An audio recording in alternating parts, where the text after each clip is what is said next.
grief with him until about 10 years ago when he was telling me this story. He said, I shot my best friend at that time. And I said, that best friend gave his life for you. You know, you have to turn it around because You have to look at it differently. it's, yeah, Everything is perception. giving, not taking. In nature, everything is giving. There is no taking in nature. It's a universal thing. Giving is taking, but it's in a different frame of reference. So so then she told me, well, that little guy saved your beans, man, because the guy wasn't going to let you in the house again until you brought that squirrel. So And he was about 7 years old. Yeah, I mean the story is, and he held this all these years, yeah. and So you know we have to let those kinds of feelings go. They will hold us back. You know, we have to know that everything happens for a reason. We just and don't see it at the the time. topic that I thought we'd have plenty of time to talk about is is trapping our emotions. We trap our emotions and hide them in closets. Within our being, we trap our emotions, and the things that happen to us that we think are bad or wrong or upside down are the things we need to address the most. It's nature calling to you. You can't pass go till you've gone through boardwalk or something. You know, you have to you have to balance everything. And in balancing it is just understanding it. There is no right or wrong in nature. There is no good or bad. It's just the experience and the way you look at it. And so if you go back and look at that experience like I did now with the squirrel, and there's been hundreds of others that I've had to do, and see the good side of it, then that's all I accept is, oh, that was a learning experience. And the universe gave me another learning experience. And life being immortal, I don't have to worry about anything because we never die. We just think we do. And I know that sounds funny, but it's very, very true. We go on forever. And We have a author that we study, Joel Goldsmith. I don't know if any of you know of him, but anyway, one of our favorite books is A Parentheses in Eternity, and it's like this life, this time is like we've heard about it before, a chapter in a book, a piece in a movie or whatever, but this is just a short piece of our life. And we're saying the infinity signal, and we're right here now. But everything has always been and always will be that it's all here. And we're not going anyplace except right now, we don't feel, we've been so programmed to say that we're nobodies. We need to go to work, we need to go to the doctor, and I just got through having my knees replaced, but I mean, it's all part of God, and if we know that it's just part of this experience that we're going through, but we are the masters that we've been looking for. yeah. We are these masters right here and right now, and it's time for us to wake up to that fact, to be and live and have the life that we've been given. It's so easy once we do. I've thought of this, I've taught it many years, but finally we're living it. And it's been a long time to come to this point, but all of us are doing it, we just don't realize it. So You have to accept, if you want to move forward, if you want to ascend, you have to give up everything. Everything. That's your own identity. And this is a hard one because what I'm saying to you now is we're all holograms existing here by thought. We're not really here, we're just pure energy. But we're existing because we say so, we make it so. So we have to give up our identity. Marcia and I no longer exist as such, yet in frames of reference, we can exist anywhere we want because we have that creative power to do that.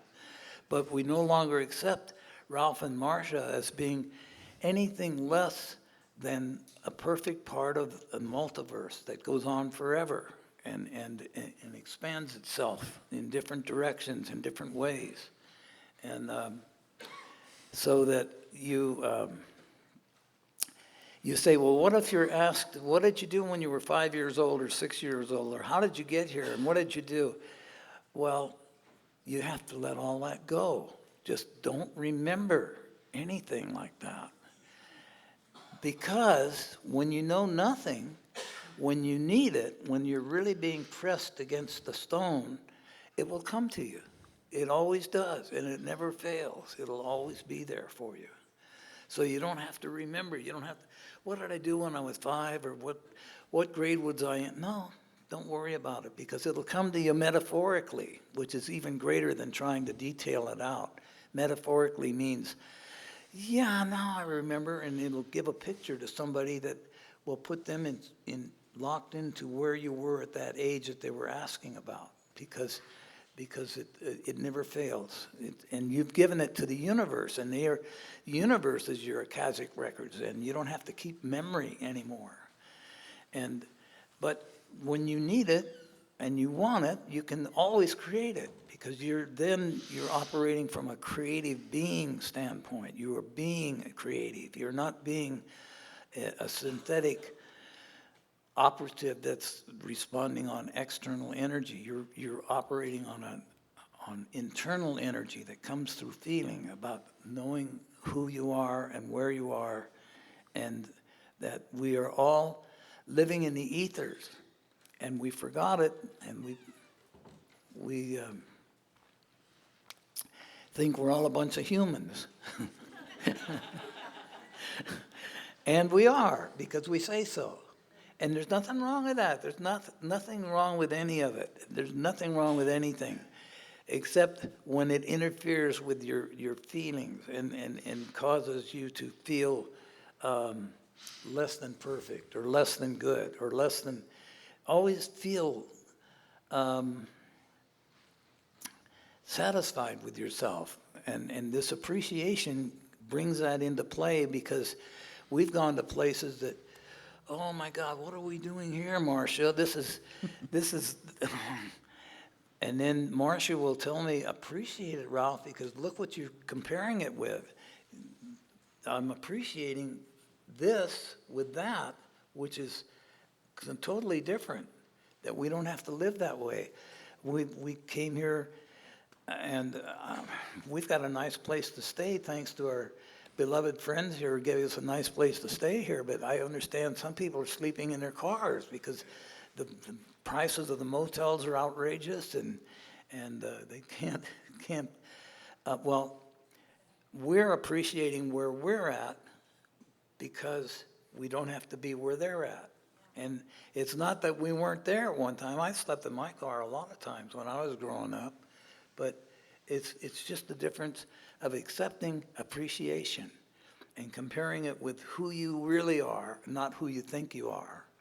You are an infinite, eternal being, and you've been going on forever, and we just forgot, and now we're remembering and bringing back our pineal gland, the milk and honey, as our good friend in the audience here. We have a silent professor that doesn't even talk our language. He's from another world, totally, that explains how the whole system works. And go ahead, say something. We're still learning, like all of us all of us are. But you know what? This is the ascension time, and we've all heard that, and all of the speakers are saying it in their own way. But I think what Ralph and I are really wanting to say and share with everybody is that we need to all realize we're all doing it, all of us. Not just Ralph and I, but all of us. Yeah. And when we need to look at ourselves and look at our experiences and say there is nothing that's happening by chance. It's all for good, you know. And these are the things. Ralph didn't have the experience with Otis Carr, I don't think, except for people want to hear his story. Yeah. And now this story has turned into, let's all be the masters that we've been looking for. And because we are that. We are that today, right now, right here. And I'll give you something to realize. We've been working on alternative energies for years. Blue Star Enterprise has pods all over the world. We're in almost every country of the world. We have pods. Those are little groups of people that have been working for years on alternative energies.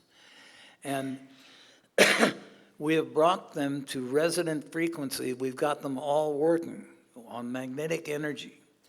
But we are at the same place Carr was at and Tesla was at.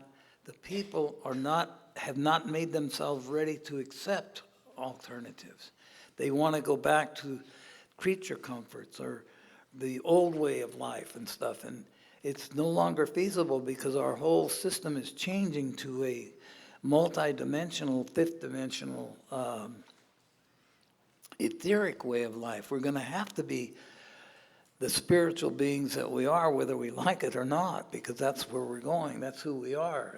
And we have to drop the veil now of just being human. We can always be human anytime we want, but we have to realize that in order to ascend, you have to give up the ideas of creating your own existence.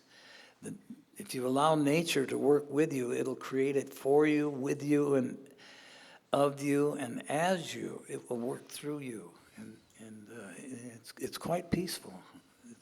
And this is what we've all been learning this weekend, too, is all about the aliens and all of the craft that are here, and trying to see them last night with all the smoke. But they're here now because we're in that oneness. It is, awaken ourselves to that. That's what we're trying to say to everybody. We're working on that. We're not totally there, but we're working on that all the time to let the veil that we've been programmed with all the media and everything, let all of that go and be that person, be that oneness, be that spirit that we are, that God self. And when Rob Potter asked us if we would speak up here and bring our spaceship and land it in front of the auditorium, which we've been asked to do that a million times. The only answer that we could give him, what makes you think we are not doing that? Because everything is perception and everything is relative, and it depends on where you are in your consciousness of where you want to place things in your understanding and your ideas. And the alternative energies that we have readily available, we have them waiting in the wings. We have hundreds of pods all over the world working on these little devices. You can put them in your house. You'll be able to use your cell phone as such now and create your own car or your own house by doing it here, and then it'll manifest in front of you. That's how far advanced we are in our technologies, in our field. And it's here now. The only difference is getting people to get up out of just the body and get into their mind space, into their God space, into their infinite being creative space to see. They said, well, I don't see any spaceships. Are you crazy? We've got thousands of them, and some of them are ours, and I mean from Carr on. They're flying around now, but some see them and some don't. The ones that see them are ones that can resonate at the same frequency and allow them to exist, because they're perfectly visible at times if you resonate with them, and they're all over the place. And you'll be seeing more and more of them now because the veil's lifting on our work, and we have to be invited now to show people what we've been working on all these years. We've been, me personally, I've been working for 50 years on building alternatives, and they're ready to be launched. But they violate the physical laws, like, well, you can't do this and you can't do that, well, yes, you can. And we have to raise above the can'ts and say, let's go, let's get off the ground, and let's go to an infinite reality instead of a very mundane, linear reality. You have a multidimensional reality awaiting, waiting in the wings now to be presented to everybody. And all we have to do, is wake up enough, not accept anything that's contrary to feeling good. If it doesn't feel good, you don't have to do it. And I suggest you don't do it, because it's not going to lead you anywhere that's going to keep you feeling comfortable. Always go and be where it's comfortable. And that's where appreciation comes in. Appreciate, well, except for the grace of God, there go I. That's an old saying, but it's true.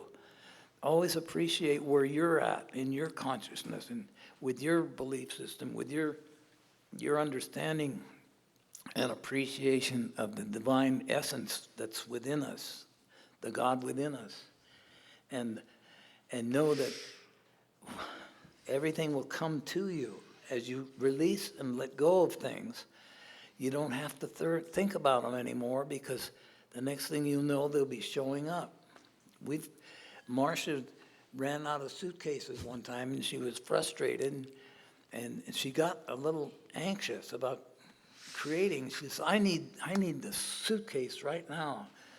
And within 4 hours, 6 suitcases showed up from people. They came in and said, I don't know why I'm giving you this, didn't they? Remember that? Yeah, I have this thing. We live in a very small place, so I store my winter clothes in suitcases, and then in the summer I store in this winter I store my summer things. So I was trying to do this that one day, and I was very frustrated. And so we really have to be careful, and specifically say I only need one suitcase. Yeah, that happened. Yeah. Another example was we belong to in Paradise. They have a thing called Gleaners. Some of you might have heard of what Gleaners is. It's like a food bank, but it's better than a food bank because it operates on a different level. But Go ahead. Go ahead. I was going to say it's almost like a co-op. Co-op, yeah, that's a better word for But it's foods that are almost, they're getting almost close to the date stamped on it. So go ahead, whatever you were saying. So anyway, and it's by donations only. Now, some people try to make a business out of it and charge you, but it's really by donations only, by Feed the Public. Our president mandated that we give all of excess food to people, give it to them, no charge. But business people say, no, we can make money off of this, so they tried to incorporate it. But it's back to the donation basis now. I mean, we can go in once a week and get $100 or $150 worth of groceries we give them a $10 donation. So what we do with that food, we can't possibly use it all, but at the time when we were most in need of it, there was children in Erlong, California. Herlong. That's up above Susanville. Herlong. And they were kids there dropped off by people that were so heavily involved with drugs, they dropped their kids off. And so the town adopted the kids and started protecting their kids. But they ran out of food, so what Marcia and I did, and a lot of other people like us, every week we'd get the food together and send it up to Erlong. Well, it got to be where our refrigerator wouldn't hold some of the perishables. So Marcia said, what are we going to do? Things are going bad. So she said, we need another refrigerator. And I said, well, where are we going to put it? Well, my garage, my man cave. She's going to put it in my garage. So He said, no way, no. Well, coincidentally, and tell them the story. About 2 weeks after I said that, and I kind of just let it go, we were helping, actually Ralph was helping a lady that had 3 children moving. And so she We got moving 5 minutes. furniture, and she wanted some of the things taken to a thrift store. So I went along and helped where I could. Anyway, I said, well, at the thrift store, you got help now. I'm going to go around and I'll meet you inside the store. So I just walked inside the store, and there were about 4 or 5 people standing. I couldn't get through, so I just stood there and listened. And there was a young man, probably in his 30s or 40s. That's very young to me, us. But anyway, he said, well, I don't want to take the refrigerator to the dump. And he says there's nothing wrong with it. And they said, well, we don't take electronics here at the thrift store. And I said, well, what's wrong with your refrigerator? And he said, oh, are you interested? He says, it's a double-door refrigerator. And he said, I had to unplug it because we were remodeling the home. I just unplugged it this morning. Do you want it? I said, oh, I don't know. Wait, my husband's coming in just a minute. Let me ask him. Because, it has to go in this man cave. There's no other place to put it.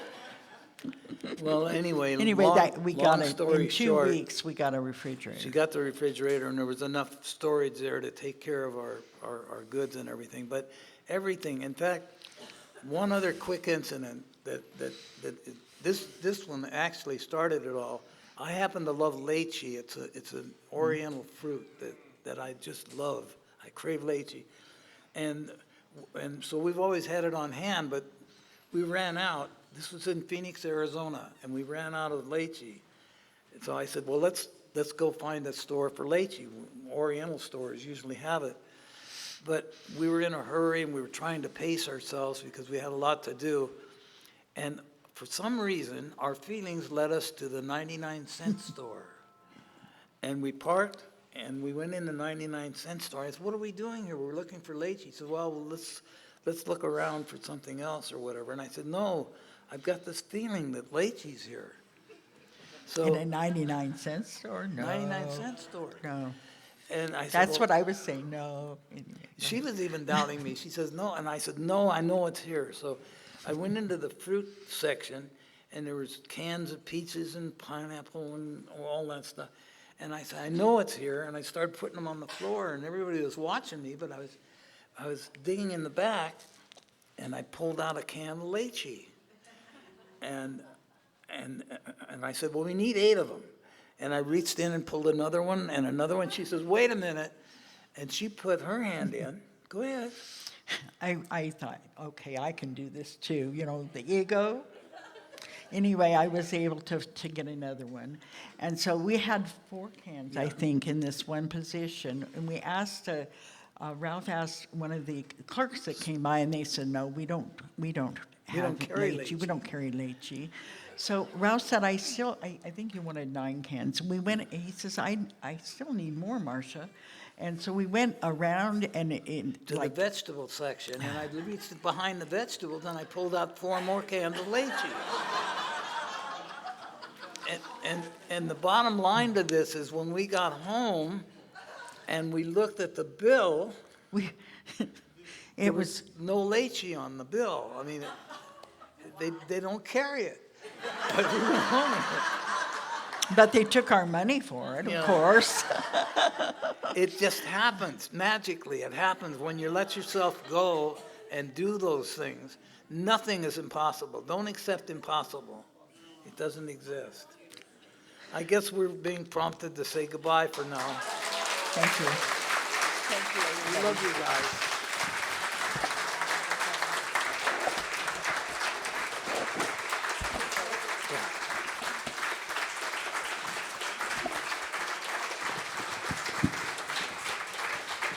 Thank you all, and God bless you all, and thank you so much. Thank you very much. We love you, all of you.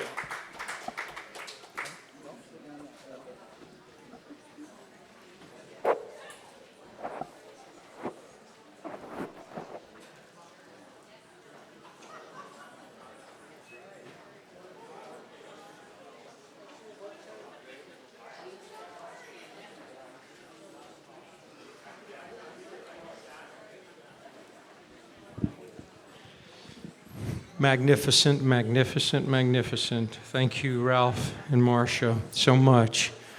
That was just what I feel like was the step that I'm choosing to integrate what they were talking about. So beautiful. Well, our beloved Frank Chile is getting ready with his presentation here, which he is one of the great researchers of the very pertinent occurrences and facts to prove and bring forth this whole understanding. So as we get ready for him, we're having a little 5 minutes to get ready. There is, our friend Keegan has prepared some of that raw chocolate, sweetened with coconut sugar only in the back. Delicious chocolate, if you'd like a little chocolate to even boost you into a higher ecstasy, please go get a little bit of that. And in the meantime, get ready for the next presenter. Go to the bathroom for a moment, do whatever you need to do, take care of yourself, get a little water, a little tea in the kitchen, and we'll see you back here in 10 minutes. 10-minute break. At a quarter of, we'll be beginning with Frank Chile. And the schedule's being pushed back, and I think Frank is going to be speaking until lunchtime. So, yay, what a wonderful day. Yes?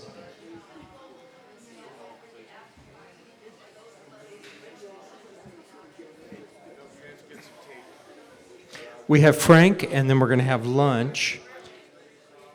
And then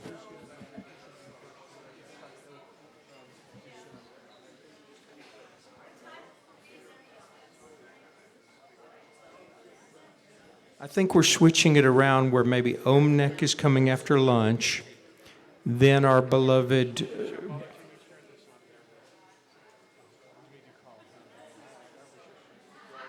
anyway, and Lewis is going to go last.